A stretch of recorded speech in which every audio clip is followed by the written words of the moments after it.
Hello ನನ್ನ ಕುಟುಂಬದವರೇ, ಹೇಗಿದ್ದೀರಾ? ನೀವೆಲ್ಲರೂ ಚೆನ್ನಾಗಿದ್ದೀರಾ ಅಂತ ತಿಳ್ಕೊಂಡು ಇವತ್ತಿನ ಕಾರ್ಯಕ್ರಮವನ್ನು ಪ್ರಾರಂಭ ಮಾಡ್ತಾ ಇದ್ದೀನಿ. ಬಹಳ ದಿನಗಳು ಕಳೆದ ನಂತರ ಇವತ್ತು ತರಕಾರಿ ರವೆ ಖಾರಾಬಾತ್ ಮಾಡಿದ್ದೆ. ತುಂಬ ಚೆನ್ನಾಗಿ ಬಂತು. ಅದಕ್ಕೆ ನಿಮಗೆ ಶೇರ್ ಮಾಡಬೇಕು ಅನ್ನಿಸ್ತು, ಶೇರ್ ಮಾಡ್ತಾ ಇದ್ದೀನಿ. ನೀವು ಮಾಡಿ ತಿನ್ನಿ, ಹೇಗಿತ್ತು ಅಂತ ನನಗೆ ನಿಮ್ಮ ಅಭಿಪ್ರಾಯ ಅನಿಸಿಕೆಯನ್ನು ಕಮೆಂಟ್ ಮುಖಾಂತರ ತಿಳಿಸಿ. ಹಾಗೆ ನನ್ನ ಚಾನಲ್ನ ಸಬ್ಸ್ಕ್ರೈಬ್ ಮಾಡ್ಕೊಳ್ಳಿ, ಲೈಕ್ ಮಾಡಿ, ಪಕ್ಕದಲ್ಲಿರ್ತಕ್ಕಂಥ ಬೆಲ್ ಬಟನ್ನ ಪ್ರೆಸ್ ಮಾಡಿ. ನಾನು ಹಾಕೋ ವಿಡಿಯೋ ನೋಟಿಫಿಕೇಷನ್ ನಿಮಗೆ ಮೊದಲೇ ತಲುಪುತ್ತೆ. ನಿಮ್ಮ ಸಪೋರ್ಟ್ ಕೂಡ ನನಗೆ ಸಿಗುತ್ತೆ ಅಂತ ಹೇಳ್ತಾ ಕಾರ್ಯಕ್ರಮ ಪ್ರಾರಂಭ ಮಾಡ್ತಾ ಇದ್ದೀನಿ. ಮೊದಲಿಗೆ ನಾನು ಇಲ್ಲಿ 2 ಗ್ಲಾಸ್ ಉಪ್ಪಿಟ್ಟು ರವೆ ತೊಗೊಂಡಿದ್ದೀನಿ. ಉಪ್ಪಿಟ್ಟು ರವೆಗೆ ಸ್ವಲ್ಪ ಜೀರಿಗೆಯನ್ನು ಹಾಕಿದ್ದೀನಿ. ಹಾಗೆ 1.5 ಸ್ಪೂನಷ್ಟು ತುಪ್ಪವನ್ನು ಹಾಕ್ಕೊಂಡಿದ್ದೀನಿ. ನಮ್ಮ ಮನೆಯ ಅಳತೆಗೆ ಅನುಗುಣವಾಗಿ ನಾನು ಈ ಗ್ಲಾಸ್ನಲ್ಲಿ 2 ಗ್ಲಾಸ್ ಉಪ್ಪಿಟ್ಟು ರವೆಯನ್ನು ತೊಗೊಂಡಿದ್ದೀನಿ. ನಿಮ್ಮ ಮನೆಯ ಅಳತೆಗೆ ಅನುಗುಣವಾಗಿ ನೀವು ತೊಗೊಳ್ಳಿ. ಸ್ವಲ್ಪ ಜೀರಿಗೆ ಹಾಕ್ಕೊಂಡು ಈಗ ಇದನ್ನು ಮೀಡಿಯಮ್ ಫ್ಲೇಮಲ್ಲಿ ಇಟ್ಕೊಂಡು ನಾನು ಒಂದು 5-6 ನಿಮಿಷಗಳ ಕಾಲ ಅಡಿ ಹತ್ತದೇ ಇದ್ದಂಗೆ ಗಮ್ ಅಂತ ಇದು ಘಮ ಬರೋ ತನಕ ಹುರ್ಕೊತೀನಿ. ನೋಡಿ, ಒಂದು 6 ನಿಮಿಷಗಳ ಕಾಲ ಹುರ್ಕೊಂಡಿದ್ದೀನಿ. ಎಲ್ಲೂ ಅಡಿ ಹತ್ತಿಸಿಲ್ಲ.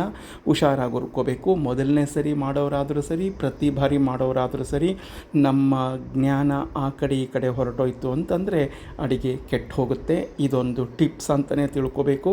ನಾವು ಅಡಿಗೆ ಮಾಡಬೇಕಾದ್ರೆ ಮೈಯೆಲ್ಲ ಕಣ್ಣಾಗಿರಬೇಕು. ಹೇಗೆ ನಾವು ಒಂದು ಪ್ರಾಜೆಕ್ಟ್ನ ಲ್ಯಾಬೊರೇಟ್ರಿಯಲ್ಲಿ ಮಾಡ್ತೀವೋ ಅದೇ ರೀತಿ ಇದು ಸಹ.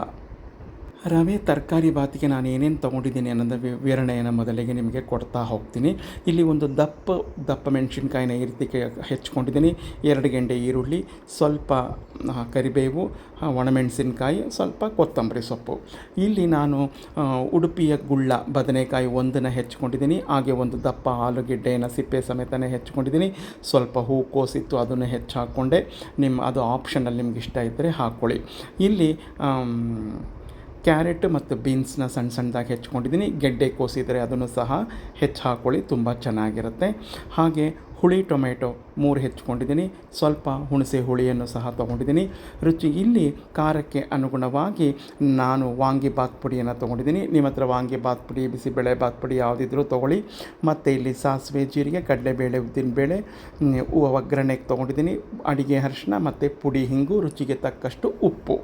ಮತ್ತು ಇದೆಲ್ಲದಕ್ಕೂ ಮಾಡೋದಕ್ಕೆ ಕ್ರಿಯಾ ಫುಡ್ಸ್ ರವರ ಕಡಲೆಕಾಯಿ ಎಣ್ಣೆ ಗಾಣದಿಂದ ತೆಗೆದಿದ್ದು ಇದಿಷ್ಟನ್ನು ತೊಗೊಂಡಿದ್ದೀನಿ. ನಾನೊಂದು 5 ಬಗೆಯ ತರಕಾರಿಗಳನ್ನ ತೊಗೊಂಡಿದ್ದೀನಿ. ನೀವಾಗ ಮಾಡೋ ವಿಧಾನ ತೋರಿಸ್ತಾ ಹೋಗ್ತೀನಿ, ಬನ್ನಿ. ಸ್ಟವ್ ಆನ್ ಮಾಡಿ ದಪ್ಪ ತಳದ ಸ್ಟೀಲ್ ಪಾತ್ರೆಯನ್ನು ಇಟ್ಕೊಂಡಿದ್ದೀನಿ. ಒಂದು 4 ಸ್ಪೂನಷ್ಟು ಎಣ್ಣೆಯನ್ನು ಹಾಕ್ಕೊಂಡಿದ್ದೀನಿ. ಅದು ಬಿಸಿಯಾಗಲಿ. ನೋಡಿ, ಎಣ್ಣೆ ಬಿಸಿಯಾಗಿ ಘಮ ಘಮ ಅಂತ ಇದೆ. ಈಗ ಸಾಸಿವೆ ಜೀರಿಗೆ ಹಾಕ್ತೀನಿ. ಅದು ಚಿಟಪಟ ಅಂತ ಸಿಡಿಲಿ. ಸಾಸಿವೆ ಜೀರಿಗೆ ಸಿಡಿದಾಯಿತು. ಈಗ ಕಡಲೆಬೇಳೆ, ಉದ್ದಿನಬೇಳೆ ಹಾಕ್ಕೊತೀನಿ. ಅದನ್ನು ಬಾಡಿಸ್ಕೊಳ್ಳೋಣ. ಕಡಲೆಬೇಳೆ, ಉದ್ದಿನಬೇಳೆ ಎಲ್ಲ ಬಂದಿದೆ. ಈಗ ಇದಕ್ಕೆ ದಪ್ಪ ಮೆಣಸಿನ್ಕಾಯಿ, ಈರುಳ್ಳಿ, ಕರಿಬೇವು, ಒಣಮೆಣಸಿನ್ಕಾಯಿ ಹಾಕ್ಕೊಂಡು ಬಾಡಿಸ್ಕೊತೀನಿ. ಅಲ್ಲಿಗೆ ಇದಿಷ್ಟನ್ನು ಹಾಕ್ಕೊಂಡು ಸ್ವಲ್ಪ ಬಾಡಿಸ್ಕೊಳ್ಳೋಣ. ನಂತರ ಮಿಕ್ಕಿದ ಪದಾರ್ಥಗಳನ್ನು ಹಾಕ್ಕೊಳ್ಳೋಣ. ತಟ್ಟೆಯನ್ನು ಮುಚ್ಚಿ ಬಾಡಿಸ್ಕೊತಾ ಇದೆ. ಈಗ ಈರುಳ್ಳಿಯ ಹಸಿ ವಾಸನೆ ಎಲ್ಲ ಹೋಗಿದೆ. ಸ್ವಲ್ಪ ಬಣ್ಣ ಸಹ ಬದಲಾಗಿದೆ. ಈಗ ಮಿಕ್ಕ ತರಕಾರಿಯನ್ನು ಹಾಕ್ಕೊಳ್ಳೋಣ. ಇಲ್ಲಿ ನಾನು ಹೆಚ್ಚಿಟ್ಕೊಂಡಿದ್ದಂಥ ಕ್ಯಾರೆಟ್ ಮತ್ತು ಬೀನ್ಸನ್ನು ಹಾಕ್ಕೊತಾ ಇದ್ದೀನಿ. ಹಾಗೆ ಬದನೆಕಾಯಿ, ಆಲೂಗೆಡ್ಡೆ ಇದನ್ನು ಸಹ ತೆಗೆದು ಹಾಕ್ಕೊಂಡು ಎಲ್ಲವನ್ನು ಒಟ್ಟಿಗೆ ಬಾಡಿಸ್ಕೊಳ್ಳೋಣ. ಎಣ್ಣೆಯಲ್ಲಿ ಸ್ವಲ್ಪ ಎಲ್ಲ ಮಿಕ್ಸ್ ಮಾಡಾದಮೇಲೆ ರುಚಿಗೆ ತಕ್ಕಷ್ಟು ಕಲ್ಲುಪ್ಪನ್ನು ಹಾಕ್ಕೊತಾ ಇದ್ದೀನಿ. ಕಲ್ಲುಪ್ಪನ್ನು ಹಾಕ್ಕೊಂಡು ಹಾಗೆ ಜೊತೆಗೆ ಹೆಚ್ಚಿಟ್ಕೊಂಡಿರೋ ಟೊಮೆಟೊವನ್ನು ಹಾಕ್ಕೊಂಡು ಬಾಡಿಸ್ಕೊತೀನಿ. ಒಂದು ತಟ್ಟೆಯನ್ನು ಮುಚ್ಚಿ ನಾನು ಬಾಡಿಸ್ಕೊತಾ ಇದ್ದೀನಿ. ನೋಡಿ, ಈಗ ಎಲ್ಲ ಬಾಡಿ ಬರ್ತಾ ಇದೆ. ಈಗ ಸ್ವಲ್ಪ ಅಡಿಗೆ ಅರಿಶಿನ ಹಾಕ್ಕೊಂಡಿದ್ದೀನಿ. ಅಡಿಗೆ ಅರಿಶಿನ ಹಾಕ್ಕೊಂಡು ಮಿಕ್ಸ್ ಮಾಡಿಕೊಂಡು ಬಾಡಿಸ್ಕೊಳ್ಳೋಣ. ನೋಡಿ ಸ್ನೇಹಿತರೆ, ಅಡಿಗೆ ಅರಿಶಿನ ಎಲ್ಲ ಹಾಕ್ಕೊಂಡು ಬಾಡಿಸ್ಕೊಂಡಾದಮೇಲೆ ಸ್ವಲ್ಪ ಈಗ ಕೊನೆಯಲ್ಲಿ ಇಂಗನ್ನು ಹಾಕ್ಕೊತಾ ಇದ್ದೀನಿ. ಪುಡಿ ಹಿಂಗೆ ಹಾಕೋದಷ್ಟು ಘಮ ಜಾಸ್ತಿ. ಈಗ ಇಂಗನ್ನು ಹಾಕ್ಕೊಂಡು ಇದನ್ನು ಸಹ ಮಿಕ್ಸ್ ಮಾಡ್ಕೊತೀನಿ. ಹಿಂಗೆಲ್ಲ ಹಾಕಾದಮೇಲೆ ಈಗ ಹುಣಸೆ ಹುಳಿ, ನಿಮ್ಮ ಮನೆಯ ರುಚಿಗೆ ಅನುಗುಣವಾಗಿ ಹುಣಸೆ ಹುಳಿಯನ್ನು ಹಾಕ್ಕೊಂಡು ಬಾಡಿಸ್ಕೊಳ್ಳೋಣ. ಹುಣಸೆ ಹುಳಿ ಹಾಕ್ಕೊಂಡೆಲ್ಲ ಬಾಡಿಸ್ಕೊಂಡಾದಮೇಲೆ ನೀವು ಯಾವ ಪುಡಿ ತೊಗೊಂಡಿರ್ತೀರ ಅಂದರೆ ಬಿಸಿಬೇಳೆ ಬಾತ್ ತೊಗೊಂಡಿರ್ತೀರೋ, ವಾಂಗಿಬಾತ್ ತೊಗೊಂಡಿರ್ತೀರೋ ಅದನ್ನು ನಿಮ್ಮ ಮನೆಯ ಖಾರಕ್ಕೆ ಅನುಗುಣವಾಗಿ ಹಾಕ್ಕೊಳ್ಳಿ. ನಾನು ಇಲ್ಲಿ ಸಂಪೂರ್ಣ ಹುಡಿಯನ್ನು ಹಾಕ್ಕೊತಾ ಇದ್ದೀನಿ. ಪುಡಿಯನ್ನು ಹಾಕಿದ್ಮೇಲೆ ನಾವು ಇದನ್ನು ಲೋ ಫ್ಲೇಮಲ್ಲಿ ಇಟ್ಕೊಂಡು ಸಂಪೂರ್ಣ ಮಿಕ್ಸ್ ಮಾಡ್ಕೋಬೇಕು. ಈ ರೀತಿಯಾಗಿ ಈ 2 ಗ್ಲಾಸ್ ಉಪ್ಪಿಟ್ಟು ರವೆ ಮತ್ತು ತರಕಾರಿ ಎಲ್ಲವೂ ಸೇರಿ ನಾನು ಇಲ್ಲಿ 6 ಗ್ಲಾಸ್ ನೀರನ್ನು ಹಾಕ್ಕೊಂಡಿದ್ದೀನಿ. ಯಾವ ಗ್ಲಾಸಲ್ಲಿ ನೀವು ರವೆ ತೊಗೊಂಡಿರ್ತೀರೋ ಅದೇ ಗ್ಲಾಸಲ್ಲೇ ತೊಗೋಬೇಕು ಎಲ್ಲವನ್ನು. ನಾನೀಗ 6 ಗ್ಲಾಸ್ ನೀರನ್ನು ಹಾಕ್ಕೊಂಡಿದ್ದೀನಿ. ಇದು ಕುದೀಲಿ. ಮಾಮೂಲಿ ಉಪ್ಪಿಟ್ಟಾದರೆ 5 ಗ್ಲಾಸ್ ಸಾಕು. ತರಕಾರಿ ಎಲ್ಲ ಹಾಕಿರೋದ್ರಿಂದ 6 ಗ್ಲಾಸ್ ಹಾಕಿದ್ದೀನಿ. ಇಲ್ಲಿ ಎಲ್ಲ ಕುದಿ ಬಂತು. ಹುಳಿ ಉಪ್ಪು ಖಾರ ಎಲ್ಲ ಕರೆಕ್ಟಾಗಿದೆ. ಕೊನೆಯಲ್ಲಿ ಈಗ ಕೊತ್ತಂಬರಿ ಸೊಪ್ಪನ್ನು ಹಾಕ್ಕೊಂಡಿದ್ದೀನಿ.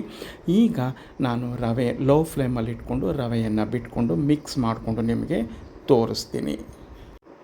ನೋಡಿ, ರವೆಯನ್ನು ಬಿಟ್ಕೋಬೇಕಾದ್ರೂ ನೀವು ಲೋ ಫ್ಲೇಮಲ್ಲೇ ಇರಬೇಕು. ರವೆನ ಬಿಟ್ಟಾದಮೇಲೂ ಸ್ಟವ್ ಲೋ ಫ್ಲೇಮಲ್ಲೇ ಇರಬೇಕು. ಇಲ್ಲಾಂದರೆ ಇದು ಮುಖಕ್ಕೆ ಹಾರಿಬಿಡುತ್ತೆ. ನಿಧಾನಕ್ಕೆ ಹೀಗೆ ಹರಳಬೇಕು ರವೆ ಆ ಬಿಸಿ ನೀರಲ್ಲೇ. ಆವಾಗಲೇ ಅದರ ಪರಿಮಳ ತುಂಬ ಚೆನ್ನಾಗಿ ಬರುತ್ತೆ. ಖಾರ ಬಾತ್ ಸಹ ತಿನ್ನೋಕ್ಕೂ ತುಂಬ ರುಚಿಯಾಗಿರುತ್ತೆ. ಸ್ನೇಹಿತರೆ, ಎಲ್ಲ ರವೆ ಹರಳಿ ನಿಧಾನಕ್ಕೆ ಕುದೀತಾ ಇದೆ. ಈಗ ನಾನು ತಿರ್ಗಾ 1.5 ಸ್ಪೂನಷ್ಟು ತುಪ್ಪವನ್ನು ಹಾಕಿ ಒಂದು ತಟ್ಟೆಯನ್ನು ಮುಚ್ಚಿ ಇದ್ರ ಮೇಲೆ ನೀರು ಚಂಬನ್ನು ಇಟ್ಬಿಡ್ತೀನಿ. ಸ್ನೇಹಿತರೆ, ಈ ರೀತಿ ನೀರು ಚಂಬನ್ನು ಇಟ್ಟು 10 ನಿಮಿಷ ದಮ್ ಕಟ್ಬಿಡೋಣ. ತುಂಬ ರುಚಿಯಾಗುತ್ತೆ ಆವಾಗ. ನೋಡಿ ಸ್ನೇಹಿತರೆ, 10 ನಿಮಿಷ ಆಯಿತು. ಈಗ ನಾನು ನೀರು ಚಂಬಿನ ಕೆಳಗಿಳಿಸಿ ಈಗ ತಟ್ಟೆ ತೆಗಿತಾ ಇದ್ದೀನಿ. ನೋಡಿ, ಆಹಾ ಎಷ್ಟು ಚೆನ್ನಾಗಿದೆ ನೋಡಿರಿ. ಸಖತ್ತಾಗಿರೋ ತರಕಾರಿ ರವೆ ಖಾರ ಬಾತು ರೆಡಿ ಆಯಿತು ತಿನ್ನೋಕ್ಕೆ. ಸ್ಟವ್ನಿಂದ ಪಾತ್ರೆಯನ್ನು ಕೆಳಗಿಳಿಸ್ಕೊಂಡು ಸಂಪೂರ್ಣ ತುಪ್ಪ ಹಾಕಿರ್ತೀನಲ್ಲ, ಸಂಪೂರ್ಣ ಮಿಕ್ಸ್ ಮಾಡಿದೆ. ನೋಡಿ, ಸಖತ್ತಾಗಿ ಬಂದಿದೆ.